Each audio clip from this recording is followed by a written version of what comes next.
Muchas gracias por venir, tenemos hoy muy buena audiencia y el segundo informamos porque veo muchas caras nuevas.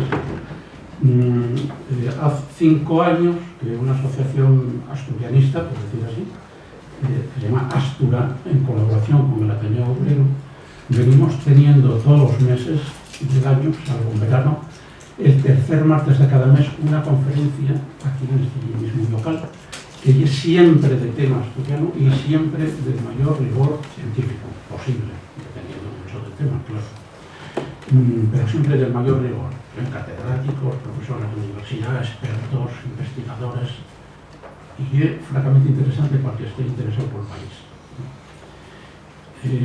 Entonces, hoy, como somos amigos de Amable hace mucho tiempo, ya nos dio un par de conferencias a lo largo de estos años sobre el derecho consuetudinario, y es doctor en Derecho Público y antropólogo, y sobre el famoso Tratado de Libre Comercio en todo lo que afectaba a Asturias. Topámonos y comentóme que tenía fecha esta investigación, que a mí me pareció súper interesante, no solo tocar el tema de los vaqueros, sino este descubrimiento, este fallo impresionante de la tradición vaqueira actual, real, en los Estados Unidos de América, en Montana, en Texas, por ahí, ¿no? Nevada. Entonces pareció muy impresionante, por eso llamamos a darnos esta conferencia. No sé cuántos de vosotros sois vaqueros, no tengo ni idea de si sabéis lo que son los vaqueiros, entonces vais a permitirme que en esta, espero, breve introducción os dé unas pinceladas sobre los vaqueiros para meteros en fariña y que luego Amarle toque el tema ya directamente sabiendo de qué falamos, ¿no? Las 4 ideas principales que voy a daros son tomadas de una conferencia que dio el año 2012 Adolfo García, el gran antropólogo asturiano que también fue conferenciante nuestro, sobre los vaqueiros en el Club Ateneo de Xixón hace 5 años. Y son un poquitín las ideas que me parecieron fundamentales para trazar este pequeño esbozo, ¿no? Los vaqueiros son un grupo humano vencellado a la ganadería y aparece en la historia en documentos, desde cuando se fala de la aparición histórica, en documentos en la segunda mitad del siglo XV. Fáense importantes, consolídense y tienen gran poder social a lo largo del siglo XVII. Fueron dedicados sobre todo, por supuesto, a la ganadería, a la transhumancia, como voy a hablar luego. Fueron muy buenos comerciantes y fueron tuvieron sobre todo el monopolio de la arriería. Arriero, ya sabéis que es el que trabaja con animales de carga, o sea, la arriería con Castilla, etc., ¿no? con el resto de España, ¿no? Muy importante desde el punto de vista etnográfico, antropológico, que ellos mismos que vivían en les Brañas altas, les Brañas baixas de 12 concellos aproximadamente, principalmente del occidente de Asturias, ellos mismos afalaron el aislamiento de la comunidad vaqueira y promovieron la endogamia con el fin de proteger la cohesión social, ser un colectivo bien identificado, con señas, con modos de vida propios, muy diferenciados de los saldos, que es el resto de la población asturiana de la rodeada, ¿no? Bezos, tradiciones, folclore, y por supuesto condiciones de vida desde el punto de vista económico bastante diferenciadas, ¿no? Eso tiene un poquitín lo que los caracteriza. ¿Quién es vaqueiro? Vaqueiro, como precisamente la persona que acaba de entrar, que es perfecto, bienvenido, presidente del Consello de Cultura Vaqueira. Vaqueiro, quien é vaqueiro determínase sobre todo por el nome de familia. Esta frase que vos voy a decir é de una persona con un nome de familia vaqueiro, el apellido, sábese siempre a qué generación está de una braña, como os decía en el texto, ¿no? Siempre tiene un origen vaquero. Y esa onomástica, que es tan importantísima como vamos a ver a lo largo de la conferencia, fue establecida en principio, que yo sepa, por Acevedo de Huelves, que ya estableció una grata relación de apellidos exclusivamente vaqueiros. Entonces, es el portar ese nombre de familia ya te caracteriza como una persona vinculada, vencellada a esa comunidad. Apellidos que pensáis en la migración pueden perderse muchas veces por matrimonio, por vía materna, ¿no? O sea, siguiendo la línea materna, el fío de una mujer vaquera muchas veces pierde el apellido al desaparecer el segundo apellido y queda con el primero, que puede ser australiano, o en este caso, como vamos a ver, americano. Bueno, la segunda condición para reconocer a un vaquero es que viva en les Brañas y lleve la vida vaquera tradicional y la memoria fornida. Los vaqueros también siempre se les atribuyeron unas determinadas virtudes que eran la capacidad intercultural, la capacidad de amestarse a otras culturas, adaptarse a todos los medios con mucho valido, con mucha inteligencia y con éxito. Y de ahí también, por ese éxito social que normalmente se nos atribuye, podemos deducir, podemos sacar una expresión más moderna, que es lo de que tienen una capacidad emprendedora, muy innata. A mí, préstame más de los rasgos que los caracterizan a los vaqueiros, los dos que tienen ahora, que son la cultura inmaterial, eso que os citaba antes de los bezos y costumbres, del folclore, de las formas de vida extremados, que fueron precisamente por esa extremosidad de la subida de las Brañas, fue lo que determinó otra cosa muy común y conocida por todos de la vida vaquera, que fue la discriminación que sufrieron a lo largo de los siglos, ¿no? Discriminación que queda plasmada, tallada en los llábanes del suelo de la iglesia de San Martín de Lluña, que lo habréis oído milenta veces, ¿no? La iglesia de San Martín de Lluña fue conocida como la Catedral de los Vaqueros, eso también por otro lado. Es una iglesia muy importante para los que no la conozcáis, ¿no? De mucho porte, ¿no? Y es una iglesia del siglo XVIII.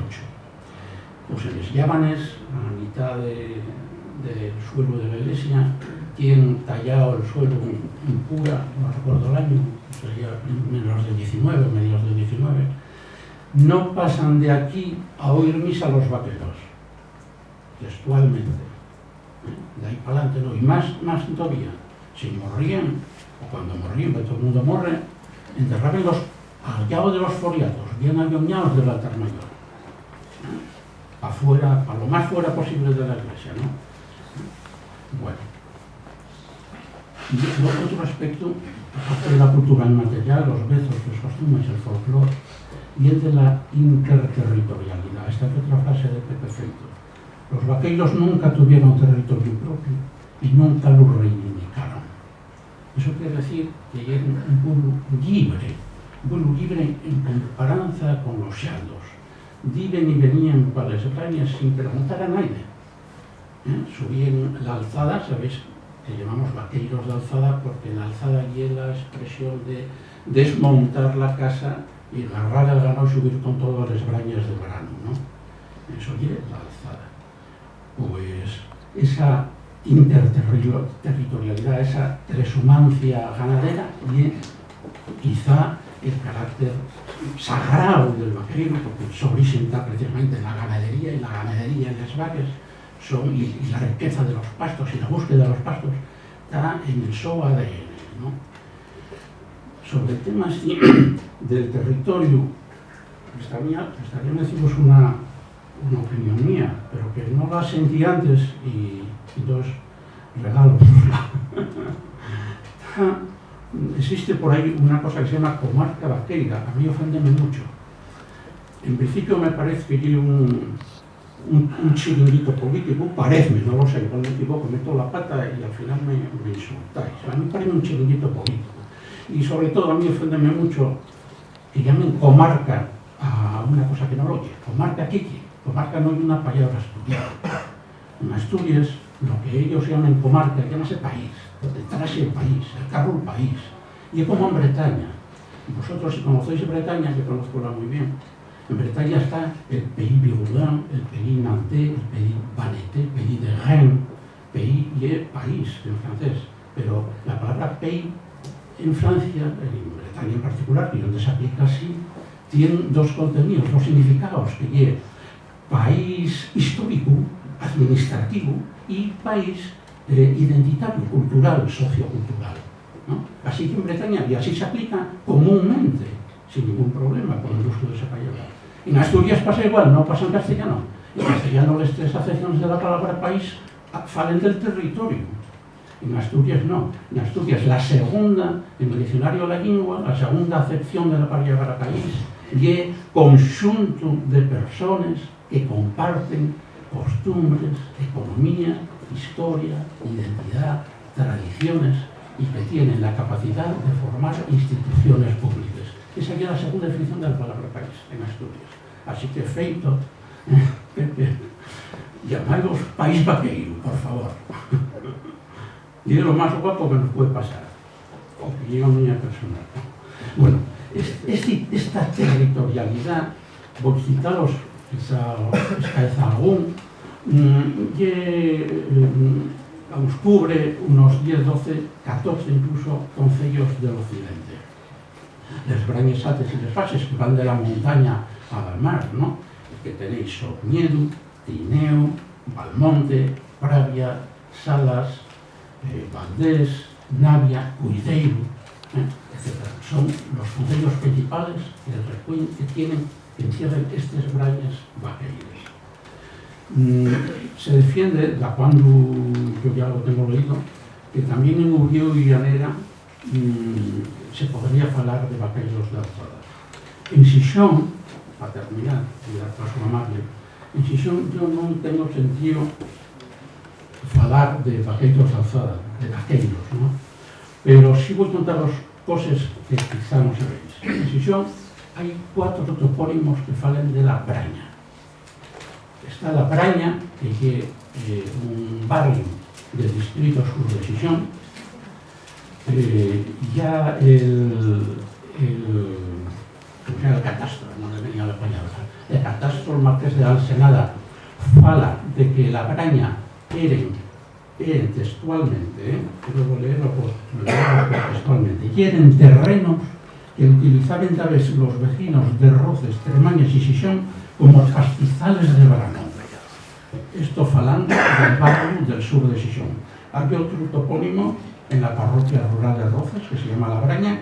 Hay otro muy guapo, Braña Nueva, en Valdornón, en el barrio del Bioseco, y hay el más guapo de todos, Braña Berniz, que está en Deva, en la parroquia de La Olla, una parte del concello de Xixón y otra parte de la parroquia de Pión en Villaviciosa. Braña Berniz, Berniz de Braña de Iberniza, son pastos propios del invierno. Bueno, estas son las 4 pinceladas que os quería decir sobre la Braña. Ahora va a falarnos de qué pasó con estos vaqueros americanos, de dónde vienen, cómo es posible afirmar el origen asturiano de una manera indudable, aunque ellos, como me decía hace un cacho, no tienen conciencia de asturianidad, ¿no? Tienen conciencia de españolidad, pero no de asturianidad. Y nada más. Entonces, bueno, amable, como os decía, licenciado en la Complutense de Madrid en Derecho, un doctor en la Universidad de Oviedo y tiene la substitución investigadora en antropología con la Universidad de Cantabria. Colabora con la Nueva España, tiene un título de artículos de la su especialidad y abogado en ejercicio y participó en numerosos congresos y seminarios de derecho público, en particular un bastante conocido en la ONU, la Organización Mundial de Naciones Unidas, con ocasión del 50 aniversario del organismo, ¿no? Entonces, amable, ¿qué son estos vaqueros americanos?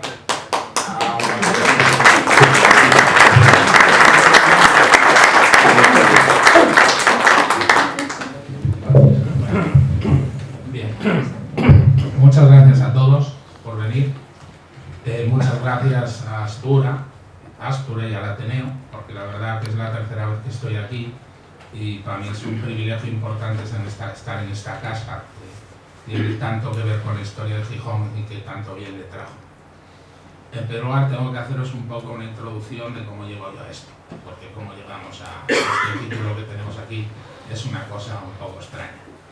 Yo estoy en principio escuchando música, buscando música del condado de Bakersfield, en California, justo en el que se desarrolla las uvas de la ira, y además justo en el que ayer murió Charles Manson, el que mató la era de Acuario.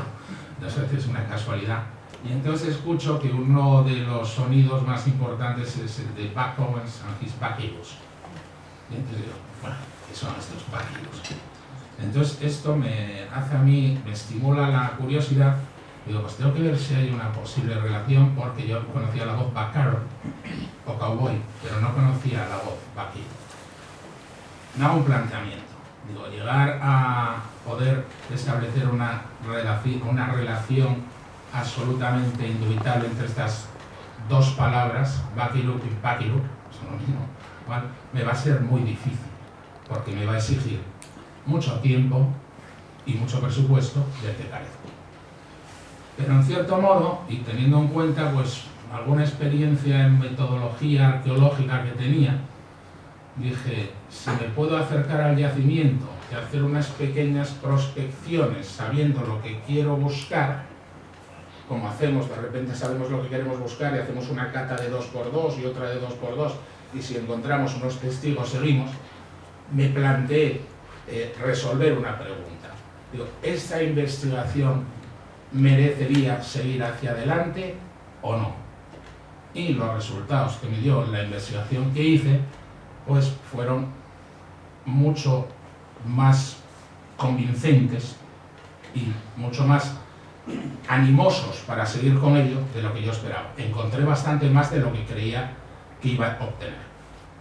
No voy a responder hoy aquí con total seguridad que el origen del Far West es asturiano. Eso no lo voy a responder, porque eso sería ya sería un etnocentrismo, cosa ya no estaría. Ahora sí que vamos a poner una serie de datos absolutamente indubitables e incontrastables que hacen ver que hay una relación y que esa relación merece seguir.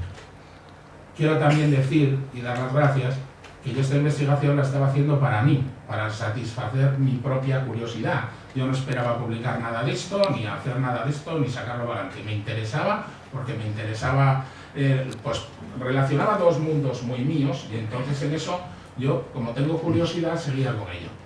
Y fue una arquitecta de Luarca que lleva el Museo Etnográfico Rural de Luarca, que es un sitio delicioso, y la verdad que recomiendo, que es arquitecta, y me dijo, oye, que nosotros te lo publicamos en la página, amable, que esto nos parece importantísimo. Y fue lo que me hizo ir siguiendo. Y es por eso que estoy aquí, por eso también pues quiero dar las gracias a esa. En primer lugar, las palabras vaquero y vaquero se pronuncian igual y significan prácticamente lo mismo. Sin embargo, se dan en contextos diferentes y en sitios muy diferentes. Y es lo que vamos a intentar resolver ahora. ¿Qué nos dicen los propios americanos de la palabra vaquero? Bien, esto está obtenido, estos datos que tenéis aquí, estas citas, están obtenidas de la Biblioteca del Estado de Nevada. En la Biblioteca del Estado de Nevada encontraréis muchas más referencias a esto, y también en la librería del Congreso de Estados Unidos. Si queréis buscar la voz vaquero, tenéis desde fotos, tenéis desde testimonios, tenéis unos testimonios preciosos de gente que recuerda cómo los vaqueros llegaban a sus ranchos y les dejaban a acampar fuera con el ganado y intercambiaban pues a lo mejor leche o huevos, o les daban, y ellos a la vuelta les devolvían cosas, y hablaban de la capacidad de esta gente en la transhumancia y cómo esta gente se movía, con lo cual veías que verdaderamente desde el punto de vista cultural había una relación, hay una identidad muy semejante a lo que nos estuvo transmitiendo antes Amadeu sobre lo que son los vaqueros. Y otra cosa muy importante es que los vaqueros a sí mismos consideran al cowboy un outsider. El cowboy no es como el vaquero. El cowboy es una persona que vino de fuera, que no conoce las formas, que no conoce las maneras, que las voy a aprender y que desde luego no tiene los skills, o sea, las capacidades que tienen los vaqueros. Y además, por otro lado, el cowboy nunca es transhumante. El cowboy vive en ranchos, como los que visteis, por ejemplo, en Bonanza, o como los que visteis en Gigante, y el cowboy ya carga el ganado en el tren. El cowboy no mueve el ganado buscando pastos diferentes. Y esto porque el cowboy se ubica en, como veremos a lo largo de la explicación de la historia, se ubica en terrenos muy buenos, que en un principio fueron en muchos casos sustraídos a estos vaqueros, y los vaqueros se tienen que adaptar a explotar estos terrenos del Bureau of Land Management, que son terrenos públicos que, digamos, como que se gestionan por el Estado, o simplemente comunales en el monte, que pertenecen a la Reserva Forestal, del Servicio Forestal de Estados Unidos, donde en la montaña les dejan llevar y también les dejan hacer allí sus cabañas. Entonces, hay que separar mucho. Cuando vamos a hablar de vaquero y de cowboy, no vamos a pensar en John Wayne o no vamos a pensar en esto, porque el vaquero es diferente, no está en un rancho, no se pelea con el del otro rancho, no quiere quitarle la novia al del otro rancho, no, es diferente. El vaquero tiene su pequeña explotación familiar, donde tiene su ganado, y tiene que mover su ganado en un territorio muy difícil y muy hostil, vamos a ver, para poder subsistir. Este es el territorio. El territorio se llama la Gran Cuenca de Great Basin. Es un territorio de unos 520.000 kilómetros cuadrados. Tiene mesetas entre diversas cordilleras, entre las Rocosas y las Wasatch. La Wasatch es en realidad una precordillera de las Rocosas, pero bueno, es diferente. Y no tiene solo una cuenca hidrográfica. Hay varias cuencas hidrográficas que separan este terreno.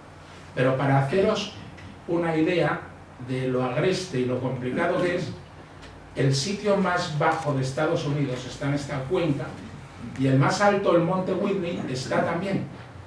Y no distan a más de 160 kilómetros. Estamos hablando de un territorio verdaderamente hostil, donde está el desierto de Sonora, el desierto del Mojave, y es un territorio que en su influencia, pues como vemos, coge los estados de California, parte de Oregón, Idaho, Utah, Nevada sobre todo, Nuevo México, Arizona, y una parte muy pequeña de lo que es el oeste de Texas. El oeste de Texas, que lo veis ahí, justo el oeste de Texas, donde es la ciudad de San Antonio, es que parte una línea de lo que puede ser, digamos, la influencia de toda esta gran cuenca. Este es el territorio de los vaqueros, y este es el territorio, cuando yo me planteo, que luego entraremos en ello, los testigos que voy a utilizar para ver cómo voy a funcionar con esto, es donde voy a intentar buscar a los vaqueros. Porque digo, es donde tienen que estar, porque este es el territorio vaquero, es donde tengo que encontrar esos apellidos, ¿no? Y entonces cojo una lista, por lástima la lista es más grande y trajo más, pero tenía este para exponer y por los porcentajes, pero bueno, he cogido de Acevedo Güemes una lista de apellidos que son claramente vaqueros, y yo cuál fue mi metodología para hacer ese testigo de la cara. Te voy a coger, como yo sé que los apellidos vaqueros son exclusivamente vaqueros, y sé que fundamentalmente van a estar en Asturias, y sé que la inmigración vaquera en España fue fundamentalmente a Madrid y también un poco a Sevilla, le voy a coger los datos de estos, de quién se apellida de primer apellido, no voy a buscar más, porque para lo que yo necesito, para el testigo, con que me conste el primero, si buscara más, los resultados serían mejores, que es todavía más difícil buscando solo al primer apellido. Y después voy a buscar personas en Estados Unidos que se apelliden así de primero. Y buscar en Estados Unidos, no hay un Instituto Nacional de Estadística como tenemos aquí, que aquí es muy fácil. Aquí mete usted su primer apellido en una web y le dice cuántas personas se apellidan como usted y dónde vive.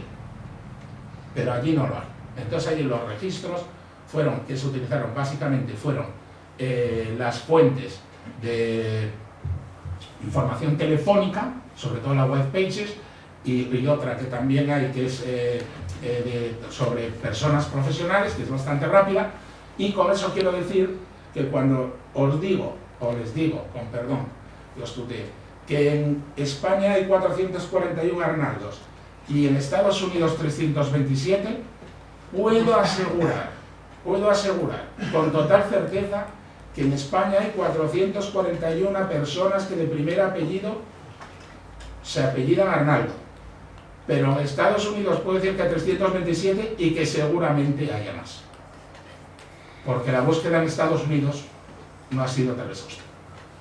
Entonces tuve que hacer una discriminación también, porque como todos sabemos, los asturianos en el siglo XIX emigramos a Cuba, fundamentalmente a principios del XIX, y después, claro, estos que también emigraron, muchos afiliados a Cuba, esta inmigración se fue fundamentalmente a los estados del este, Florida, Nueva Jersey, Nueva York, son estados de recepción de esa inmigración del XIX. Entonces, claro, tenía que discriminar los que no fueran del Far West, por decirlo de una manera. Y entonces cogí y planteé esa isoglosa y dije, pues a ver dónde más hay. Y me encuentro que un 32% de esos apellidos están ubicados en la isoglosa que antes vimos. Con lo cual, y podría también decirse que ese 5% que tiene Texas sería también discutible que no fuera vaqueirú, que no fuera de origen vaqueirú, pero como no está en la isoglosa, lo discriminé. Y entonces esto fue lo que me hizo plantearme el que tenía que seguir para adelante. Y que tenía que seguir, pues, buscando más y tal más. Entre medias de esto, pues algunos días, como esto todavía lo hacía antes de quererlo publicar, pues buscaba en la guía y de repente llamé a un señor que se llama Kevin Riesgo, que vive en Nevada, que no tenía ni idea de que el origen de su apellido era no asturiano, sino español. Creía que era italiano, pero sí me decía que le sonaba que en su familia, hacía mucho tiempo, habían tenido un rancho, pero que él era dentista. A través de este señor, como luego veremos, entro en contacto con la Vaqueiro Society Incorporated, que es una asociación de vaqueiros, con la cual empiezo a tener mucha amistad y empezamos a compartir fotos, empezamos a mandarnos bueno, pues todo tipo de información y ellos empiezan a conocer lo suyo. Y yo me empiezo a divertir, pero en las redes sociales, no lo estoy planteando como para hacer ningún estudio. Entonces, ahora vamos a ir a la historia. Esto tiene tenemos tres momentos en nuestra historia. El primero es la llegada de estos vaqueiros al virreinato de la Nueva España. En ese momento el virreinato de la Nueva España es lo que conocemos ahora, el Estado de México, o no el Estado de México, la República de México, más toda una serie de territorios al norte del Río Grande que llegan Oregón, Colorado, Utah, Arizona, Nuevo México, Texas. O sea, es un territorio muy grande, como vamos a ver. Y hay que colonizar ese territorio. En principio hay un mito muy importante que algunos indios refieren a pues ya ciudades como San Luis Potosí, que ya en 1550, o Guanajuato eran ciudades importantes, y hay unos indios que hablan de las 7 ciudades de Cíbola, exactamente, que eran 7 ciudades de oro. Y esto propicia que se empiecen a preparar expediciones para ir a conquistar a buscar y a colonizar y conquistar esas 7 ciudades de Cíbola. Pero ni existían, ni había oro, los indios los acababan machacando y las expediciones salían fatal. Ahora, si vean que era un buen terreno para colonizar de otra manera. Y entonces, en 1598, se organiza la primera expedición que va a fundar la primera ciudad que todavía existe en el territorio de Estados Unidos, que es San Juan de Pueblo Nuevo. Y se va a inaugurar este camino, el Camino Real de Tierra Adentro, que desde la Ciudad de México llega hasta San Juan Pueblo, Nuevo México, atravesando pues eso, el Bajío, Chihuahua, adentrándose en las tierras de los indios Pueblo por el Río Grande, y es una ruta que funcionó desde 1598 hasta 1882, que fue el momento en que con la erupción del ferrocarril dejó de tener necesidad. Este mapa, como os digo aquí, salió publicado en el Defensor Checkpoint de Socorro, Nuevo México, el 3 de septiembre de 2005. Y ahora vamos con esta preciosidad. Este es un grabado que sale en 1891 en la historia de Nuevo México, pero que en esa misma publicación dicen que es mucho más anterior y que lo han encontrado en una casa. Este nos refiere la llegada de estas personas a Socorro que es parte del camino, pero es una vez pasado un sitio al cual hay que pasar unas semanas sin agua.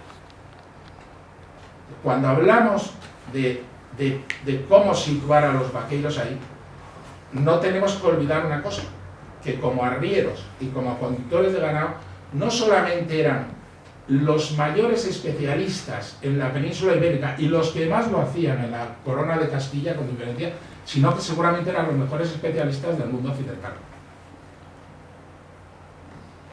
Y que cuando vemos las expediciones tendríamos que hacer una investigación más detallada, por eso digo que la que os voy a enseñar después, yo he mirado algo en el archivo de Indias, pero tendría que mirar mucho más, pero es que encontré ya, entonces encontrando ya, porque claro, tú no ves nada más cuando te dice que va un corregidor a Santa Fe, te dice que va con 8 criados, pero no te dice qué criados son, o va con sus arrieros, pero tú ya tienes que presuponer que esos arrieros son vaqueros. En algunos casos sí, y entrando muy por arriba, se ve que efectivamente es el apellido.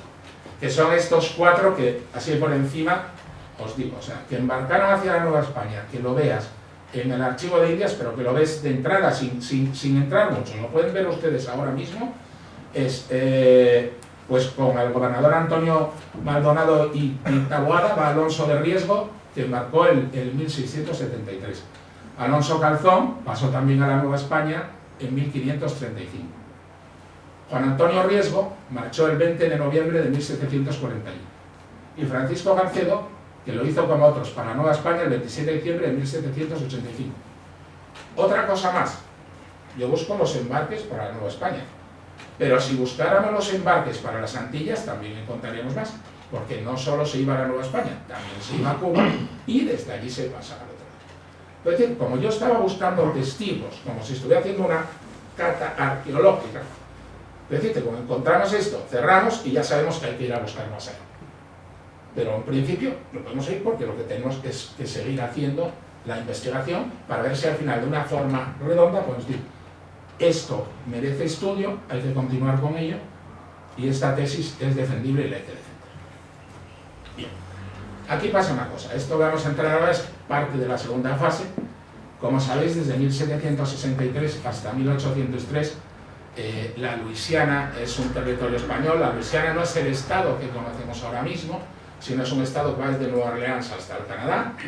De hecho, si por ejemplo cogéis la bandera por ejemplo, del estado de Tennessee, o sea, vas a ver que tiene 3 estrellas y te va a decir que Tennessee tiene 3 estrellas porque ha pertenecido a Francia, a España y a la Unión Americana. Es decir, nunca fuimos ingleses. Y eso pasa con la de Arkansas y pasa con la de otros lugares donde hacen esa mención, porque se pasó. La Luisiana se vendió a Estados Unidos, no se conquistó, se malvendió. Y en la Luisiana también la presencia española creó, o sea, hubo digamos, tuvo mucha prosperidad económica. Se dividió, como vamos a ver, en varios sitios. ¿Y qué ocurría? Que se abastecía del ganado que se producía en la Nueva España. La Nueva España para esta época, para 1763, pues imaginaros, si en la primera ruta van 6.000 cabezas de ganado, el lugar es idóneo, muy ideal para la práctica de la ganadería, y no había otras especies que pudieran competir con el ganado, imaginaros hasta qué punto había una producción importante ahí de ganado. Y entonces, para poderla trasladar, aparece otro camino, que es el camino de Santa Fe. Yo creo que este camino es importante y va a tener relevancia en otra cosa que vamos a ver después. Este camino lo va a hacer en primer lugar un francés, pero que es súbdito español, es Pedro Vial, y va desde Santa Fe, lo que hemos visto, en Nuevo México, hasta San Luis de Illinois. Illinois es Illinois, lo que pasa es que el territorio de Illinois, o Illinois, en aquel momento es grandísimo, y ahora ha quedado circunscrito a lo que es el estado donde está Chicago. Bueno, porque este San Luis en realidad es San Luis, Missouri. Se crea este camino, también por este camino, después del Tratado Adams-Onis de 1821, van a poder pasar también los ingleses, o los americanos, mejor dicho, los anglosajones, vamos a hablar, y también muchos irlandeses que al desembarcar, como en la isla de Ellis, como encuentran muy malos trabajos en lo que es el de Foundry, en la costa oeste, en Boston, escapan y van también hacia la zona hispano-mexicana, porque aquí en este momento todavía esto no es independiente de España, cuando el tratado este, y porque allí son recibidos de otra manera. Pero a la vez es por el que va la ruta de la. Y como todos vosotros sabéis, la carga impositiva que tanto los sucesivos históricamente ha puesto el Estado español y también después México a la venta del ganado siempre ha sido muy alta. Siempre ha sido muy alta. Siempre la venta del ganado aquí ha habido los fielatos y hasta no hace muy poco tiempo había aquí quien traficaba por el monte, llevando el ganado de un sitio a otro para no tener que pagar los impuestos. Y de hecho, en la investigación que hizo Juan Uría Macua sobre cómo funcionaba la Junta General del Principado, de las 5 propuestas que están en Simancas que la Junta General del Principado hace Consejo de Castilla para que se las concedan, una está en que se les deje vender el ganado aquí sin los impuestos, porque se obligaba a ir a venderlo a las plazas autorizadas por el Estado, por el Consejo de Castilla, y claro, los crujían impuestos. Y yo creo que esto es muy importante. Esta ruta se utilizó hasta 1880, que se inauguró el ferrocarril a Santa Fe. Este es el camino de Santa Fe, bueno, si lo queréis ver, es un camino bastante largo. Y esto viene aquí, porque cuando estoy haciendo mi investigación, de repente en Montana encuentro un territorio comunal, en el condado de Carter, que se llama La Alzada. Y digo yo, pero bueno, a ver, ¿cómo es esto? ¿Cómo es esto de La Alzada? Entonces me pongo en contacto con el bibliotecario del Museo del Estado el Museo del Estado de Montana, que además es el bibliotecario, y empezamos a tener una comunicación fluida por email y amistad. Él me comenta que es que se llama así por una española que se llama Laura Alzada. Digo yo, pues en España no existe el apellido Alzada. En España no hay ninguna persona que se apellide Alzada. Entras en el Instituto Nacional de Estadística, no. Sin embargo, yo le explico. Es mucho más fácil que sea el topónimo el que le da el apellido a Laura. Algo que no es ajeno en Estados Unidos, Tallahassee o Montana Green, y que tampoco lo es aquí, porque también aquí muchas veces, por el lugar, acaba saliendo el apellido.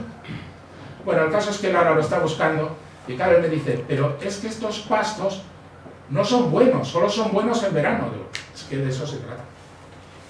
Es que de eso se trata. Entonces yo quiero darle vueltas cómo puede ser posible esto. Digo, porque está bastante lejos de Santa Fe.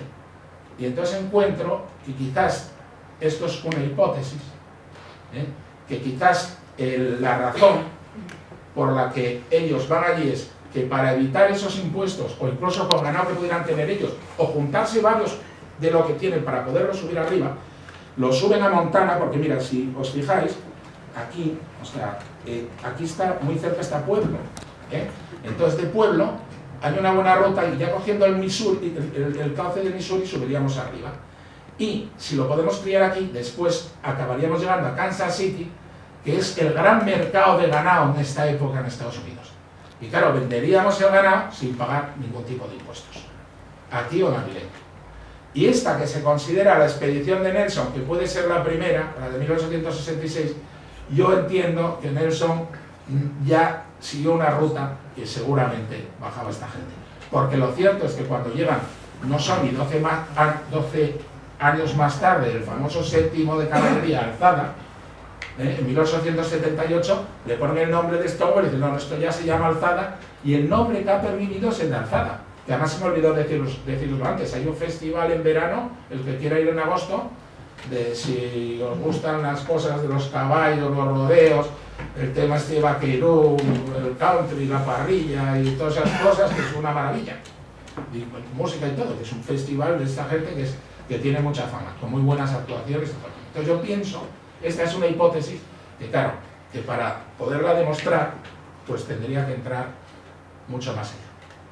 Pero bueno, creo que esta es la razón de que encontremos una alzada allí, porque no se sube tan mal y sin embargo evitarías, al final no es todo tan largo y evitarías la presión impositiva de tener que hacer el camino de Santa Fe. en la ruta Santa Fe, que sería muy corto. Y aquí llegamos en 1848 a otra cosa que tenemos que explicar, que también condicionaría el que ellos escogieran este camino para salir al otro lado. Tras la guerra entre Estados Unidos y México, el Tratado Guadalupe-Hidalgo realiza un despojo absoluto de lo que eran todas las tierras mexicanas al norte del Río Grande. Ahora hemos creado, como estamos a favor del muro de Trump y estamos a favor de pagarlo, hemos creado una asociación que ponemos el dinero, pero que tiene que ir por donde iba, ¿eh? O sea, por aquí arriba. Por aquí arriba se lo pagamos cuando quiera. Que no tenga problema, que además lo hacemos con todo lujo de detalles y todo como quiera, pero que tiene que ir por donde iba. Bueno, pues en ese tratado permite a Estados Unidos la expansión hacia el oeste y hacia todas estas tierras donde estábamos asentados desde aquella expedición de las 6.000 cabezas de ganado y las otras de Fray Junípero Serra, California. Y tiene un artículo que, bueno, a ver, es un poco... No voy a ser, ahora sería muy exagerado si dijera que se conculcó sistemáticamente, pero se conculcó muchísimo. El artículo 8º del Tratado Guadalupe-Hidalgo decía: se conservan los derechos de permanencia y garantía de tierras de los mexicanos en los nuevos territorios y se les permite elegir la nacionalidad que desean conservar. Es mentira.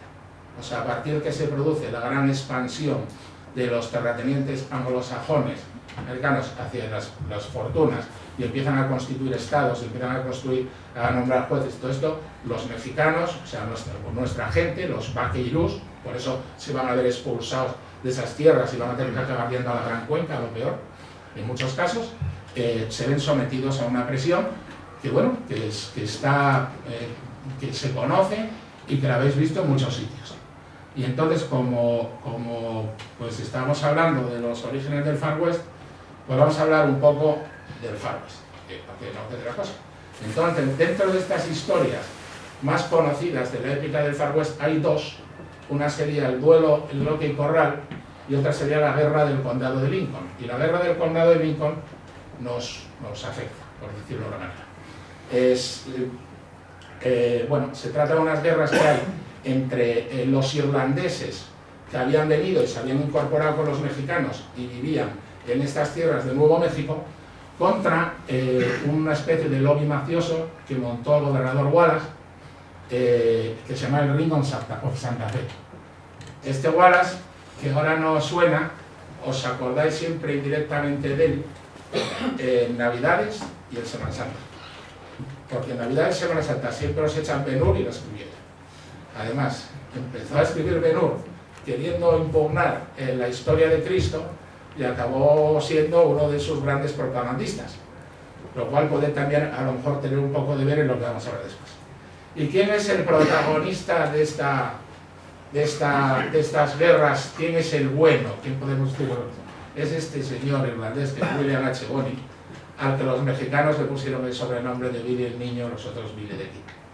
Este hablaba el español arcaico de Nuevo México, era amigo de muchos descendientes de españoles, mantuvo noviazgos con muchísimas españolas, mexicanas, con muchísimas vaqueirús, vamos a decirlo ya porque ya habían llegado allí tranquilamente, como esta Celsa Gutiérrez, que por cierto era cuñada del que la mató, y además era un gran admirador de los conquistadores españoles. Sobre Billy el Niño hay muchas teorías sobre si murió o no murió, si Wallace al final, como se había pasado a ser otra persona después de la novela, le dio otro nombre y se quedó viviendo en Nuevo México, o incluso hay una familia en México que se dice descendiente de él, que le dejaron cruzar la frontera y que se estableció allí. Pero esto no es importante. Lo que sí que es verdad es que cada muy poco tiempo asociaciones, podemos decir, de vaqueirús, de hispanos, de mexicanos, incluso condados enteros, promueven acciones públicas para que se le levante la sentencia y quede libre de toda culpa, para que se le perdone, para que quede exonerado y quede limpia su memoria. Y entonces la última la llevó a cabo, se llevó ante el gobernador Bill Robertson, que por supuesto, por otra parte, es de orígenes de Villaviciosa, como sabréis, o en Villaviciosa por parte de madre. Entonces, intentó hacerlo y tuvo una gran oposición por la parte republicana de su propio partido, más WASP y más anglosajona, saliendo pues los descendientes de Garrett y de William Wallace y del gobernador Wallace indignados porque si se perdonaba a Billy el niño les quedaban como criminales. Yo hoy mismo estoy en esa organización, recibí un mensaje en el cual me dicen que en la nueva que se va a proponer hay un español, o sea, hay una persona con apellido español que tiene apellido español de muchas generaciones, que seguramente estaba allí cuando la parte esa era española, y que nos van a poner en contacto con él. Digo, pues bueno, nos vamos a poner en contacto porque, oye, si tenemos a Billy el niño que defendía a irlandeses y a vaqueros, pues oye, pues ya tenemos bastante, ¿no? Que no nos falta nada por ahí, ¿no?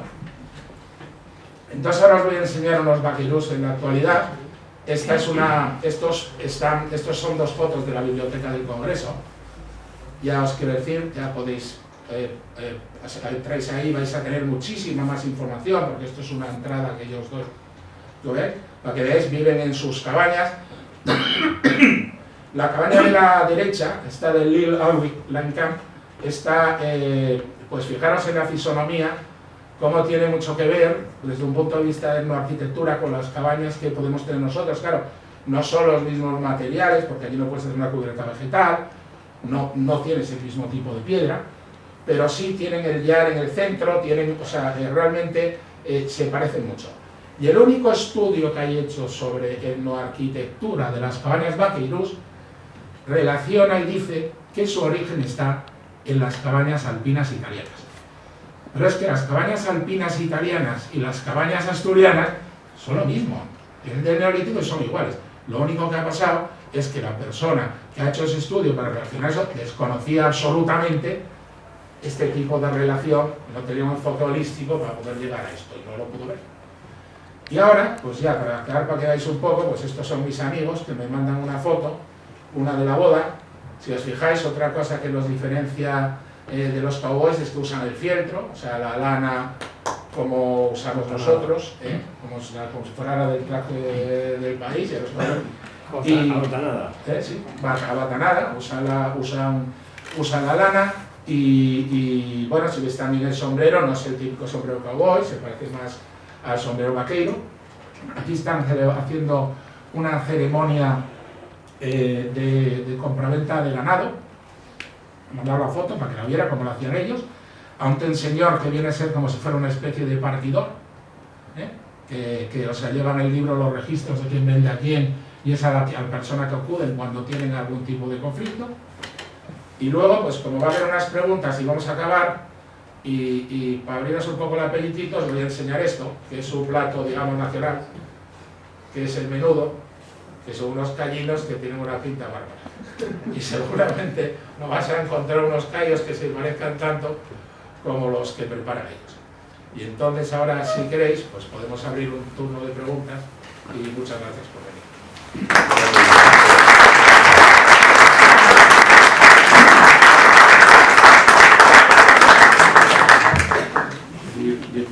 Amable, interesantísimo, yo lo desconocía, pero me gustaría saber si es posible que nos detalles o nos descubras desde qué puertos parten los vaqueros asturianos y los ovejeros, tanto franceses como vascos, y si van acompañados con sus correspondientes ganaderías o no, yo lo desconozco.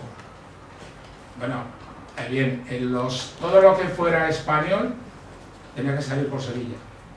Y había alguna manera de salir, pero que no era legal. Tenía que pasar por la casa de contratación, pero tú también, de otro tipo con otro tipo de gestión, podías fletar un barco en La Coruña, en Bilbao y marchar para allá, pero vamos, en la casa de contratación, por lo menos en lo que respecta a España, era la que gestionaba todo el tema. Ahora, en un principio van con los ganados, después ya los ganados crían allí. Date cuenta que en Cuba, o sea, en lo que es la española, Santo Domingo, la explotación del oro acaba muy pronto y la sustituyen por el azúcar. Pero en Cuba no fue posible. Y en Cuba, a partir de 1550, la principal fuente de ingresos es también la ganadería. Y se produce mucho ganado para cueros, para mandar también a la Nueva España para producción y para cargar a los barcos que vienen de vuelta, que es por lo que se sustituye el puerto de Santiago por el de La Habana. Porque son los barcos que están volviendo de vuelta, pues los cargas ya con todo esto. Entonces, yo sí pienso que de La Coruña y de otros sitios tuvieron que ir barcos. Bueno, eso te lo podría responder mejor Hernán, que puede ser una autoridad en eso. Si a América iban barcos que no salieran de Sevilla. Básicamente la casa de contratación era Sevilla, pero yo no dudo que hubiese tráficos desde otros puertos. Pero ilegales. En todo caso, ilegales. Que no sabes.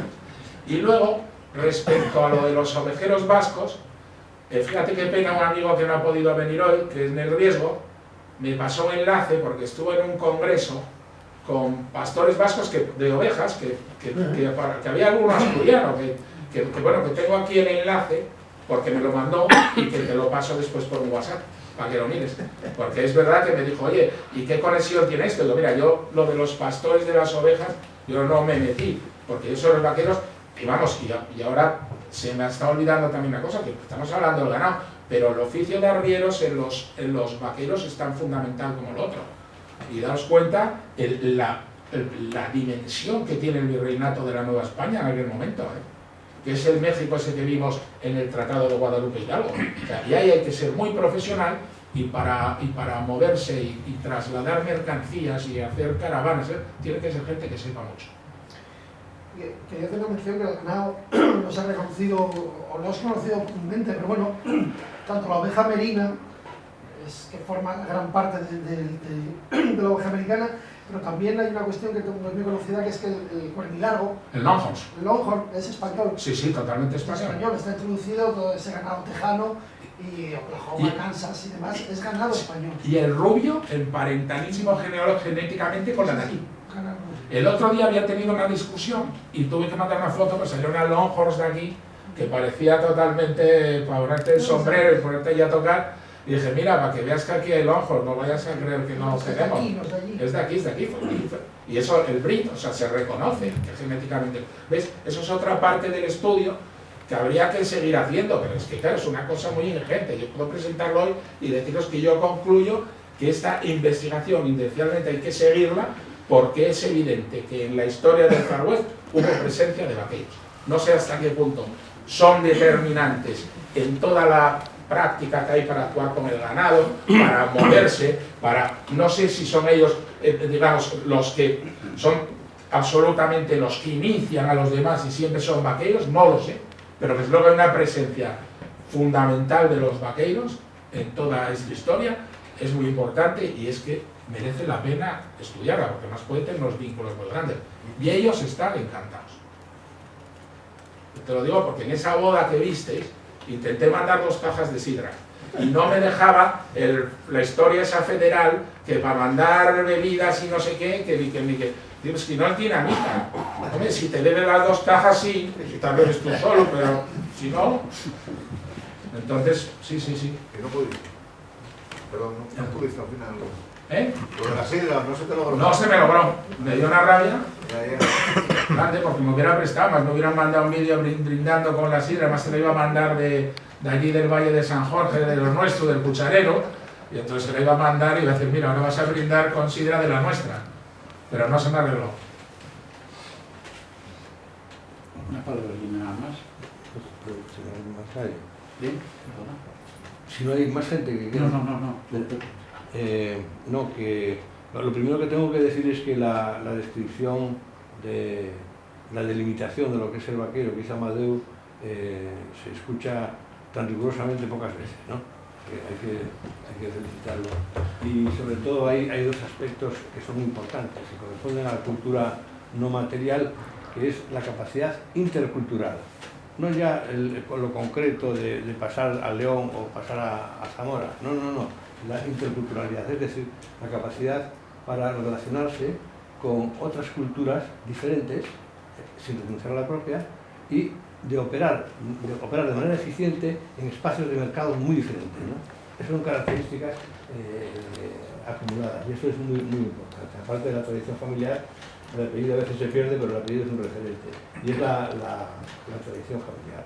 Y después lo de la comarca vaqueira, el uso de vaqueiro, vaqueira como marca para capturar dinero, es muy frecuente, ¿no? Lo de comarca vaqueira no es ni más ni menos que un intento por parte de los ayuntamientos para capturar dinero, principalmente proveniente de Bruselas, y además no se corresponde siquiera a los no agrupa siquiera a los concejos donde hubo vaqueiros. Después el término braña es polisémico, hay brañas que son vaqueiras y brañas que no son vaqueiras, ¿no? Eso también. Pero bueno, yendo a Amable Concha, que me atrajo muchísimo sus tesis, lo que yo considero todo un sistema de hipótesis muy fundamentadas, que exigirán, como él mismo dice, continuar investigando para llegar a constataciones empíricas definitivas, ¿no?, en cuanto a algunas cosas. Y a mí me interesa eso mucho porque, tal como se describe al vaqueiro, que es un polioficio, es ganadero, pero es también arriero, es trajinero también, comerciante, y que se mueve en espacios intersticiales en el sistema económico, intersticiales en lo jurídico-político, intersticiales también en lo religioso, ¿no? Se mueve en espacios poco densos, poco ocupados por el sistema, digamos, ¿no? O no ocupados de manera tan rigurosa como en otros sitios, ¿no? Y entonces el vaquero con estas características, yo dudo mucho que se haya sedentarizado vía campesinización, es decir, por la vía de recluirse en esa especie de reservas que son las brañas. Yo creo que una persona, naturalmente, dentro de un grupo humano, dentro de una cultura, hay una gran variedad de individuos, ¿no? Son todos iguales, ¿no? Y evidentemente allí ha quedado gente, ¿no? Ha quedado gente, pero a lo mejor el fenómeno principal de sedentarización del vaqueiro, de abandono de la transhumancia, yo creo que se sitúa en la emigración, que es hacia Madrid, hacia Cuba, la última provincia, y ahora viene Amable Concha y nos dice esto, que tiene muy buen aspecto. Yo creo que no se trata de ir por la vía, es mi punto de vista, ir por la vía del grandonismo asturiano, es decir, que hasta el Faro Oeste lo fundamos nosotros, ¿no? Sino que más bien desde el punto de vista de estas investigaciones históricas, económicas y antropológicas, ¿no? Entonces es verdaderamente atractivo, es serio, es una cosa, yo creo que es serio, que hay elementos que dan un fundamento a esto. Yo me queda una cuestión abierta, ¿no? Una cuestión abierta que sí, es cierto que, o sea, Amable Concha tiene una serie de hallazgos, y uno de ellos es que existen los vaqueiros, es un hallazgo. Después hay otro hallazgo, que existen apellidos vaqueiros en esa misma área, es decir, que coinciden en la misma área territorial, vaqueiros con una densificación de apellidos vaqueiros. Ahora, falta el relacionar lo uno con lo otro, porque pueden ser también coincidencias, ¿no? Es decir, no todo lo correlativo tiene una relación causa-efecto, claro. Y entonces este es el asunto que estaría abierto. Eso, lo que estamos haciendo ahora, que me están ayudando un poco, es en el Arzobispado de Santa Fe, me están con la lista de apellidos despacito, sacándome pues tanto las funciones, nacimientos, todo lo que puedan encontrar, que yo creo que el primer registro para ir pronto sería ese.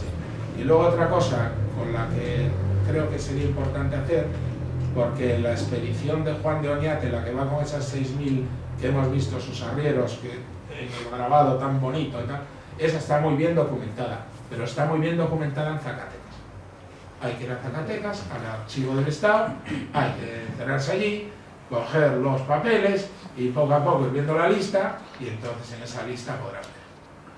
Y después, pues colaborando un poco con esta gente, pues viendo a ver quién te encuentra apellidos, quién te busca, pues por ejemplo, van saliendo cosas, y como estoy bastante interrelacionado con ellos por la Vaqueiro Society y estas, y luego ya en temas personales, o sea, ya nos felicitamos las cosas, nos mandamos cosas, hemos hecho una amistad, aunque sea a través de estos aparatos, pero como nos une ese querer, pues ellos también me ayudan. Entonces yo creo que si el Arzobispado de Santa Fe, que tiene también una gran base de datos, y que te voy a decir, pues que ya veré, y la expedición de Juan de Oñate en Zacatecas, que es la primera que va, con esas 6.000 cabezas de ganado, entre esas dos cosas, el vínculo que tú dices que hace falta encontrar, pues pues lo vamos a hacer. Pero claro, que oye, es una investigación, te hace falta dinero, te hace falta tiempo para poder ir. Los de la comarca esta te la sacan. Seguro. Va a pensar. Hay un detalle